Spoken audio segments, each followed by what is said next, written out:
Hey everyone, this is Tim from Your Six Tech. Today in this video, I'm going to show you how to restart a frozen Nintendo Switch. So if the screen isn't moving anything like that, it's very easy to restart this. So it's similar to your smartphone, how if you just hold down the power button, it will restart the device. So just go up to the power button right here and hold it down.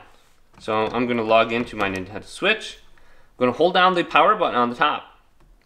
So I'm going to hold it down for 1, 2, 3, 4, 5, 6, 7 seconds, and then it's going to go ahead and restart.